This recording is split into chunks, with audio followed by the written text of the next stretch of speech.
So the second and final game between Argentina and Wales is not too far away. Both squads have been named.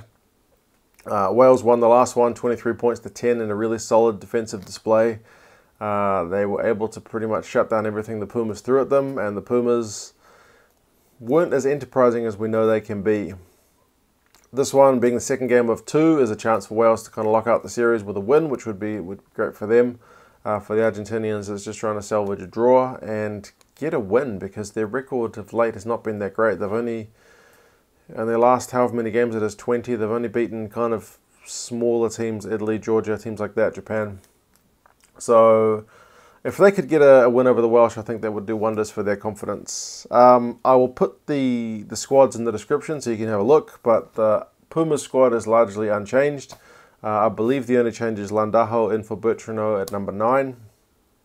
It's a bit of experience there, although Bertrano has been playing really well at Super Rugby level, so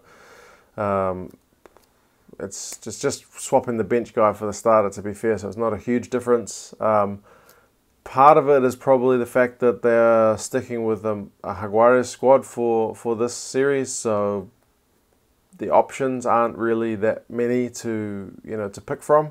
It's not like they're picking a bunch of guys from Europe to kind of shuffle into the squad, so perhaps there's just not that much in terms of options there. But if you look at most of the teams that lost, like Ireland and France and England, they're all making at least a couple of changes, but the Argentinians are sticking with what they've got. For Wales, there are again a few changes. Ella Davis starts at 9. Thomas Williams is on the bench, which is good because he had a good game against South Africa. So it's kind of good for him to get a second cap if he comes on. Patchell continues at 10. And Watkin is in at 12 because Hadley Parks, I think, fractured his finger. Jenkins is on the blind side. Elias, the hero from the other day against the Box, is back in at 2, and Francis is in at 3. So it's a pretty strong-looking Welsh squad. And interesting that of all the head coaches, Warren Gatland seems to be doing the most in terms of prep for 2019. Like, so many of the big guns are not here, and he's not just sticking with the same squad. He's trying different guys, he's trying different combinations, giving guys more experience at the international level. You look at New Zealand, they've named an unchanged lineup for France, even though there's a bunch of guys who, like, I mean, you can't tell me Aaron Smith's really going to get that much better from having played France in a 3-test series in New Zealand. Like, the Wallabies are unchanged. So yeah, I feel like Wales, the Irish have just gone back to their kind of number 1 team after doing a bit of experimentation last week, albeit a bunch of Leinster guys needed some rest. So yeah, Warren Gatland seems to be doing the most in terms of building, so credit to him for that, and they're still winning while they're doing it, which is impressive.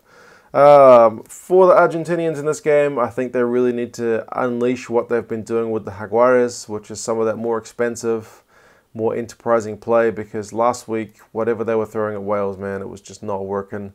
And I even said in the comments that by the end of the game, it was just that predictable that even I was sitting there just looking at the guy who was going to receive, thinking, yep, he's going to get the ball, and then if I can see it, I know the Welsh defenders can see it, and they would just... Yeah, so we're going to need to see more from the Pumas this week, because that Welsh defence is class, and if you're going to crack it, you're going to need to do some class moves of your own. So fingers crossed that they get a bit more kind of leeway to experiment this week, and yeah, and just try to put some points on. For the Welsh, like I said, they're building depth, and the performance levels are still there during that stage, so that's really encouraging. Can they maintain this defence? I don't see why not. There's a lot of good players in that squad, so if they can maintain that and then just be as clinical as they were last week to take the opportunities that were there, there's no reason they can't get a second win. So we will see how things go. The bookies have got Argentina by 1 point, so they are picking this one to be close. We will see. Last time possession and territory stats were in favour of Argentina, but yeah, like I said, just not able to execute despite all that ball. So we'll see if they can do a bit more with it this week. Hopefully they can, but also for the Welsh, it's always impressive to see that defensive display and then hitting back on the counter. So either way, hopefully it's a good game. Let me know your guys' thoughts on the squads and the possible results. And yeah, I'll talk to you again soon. See you later.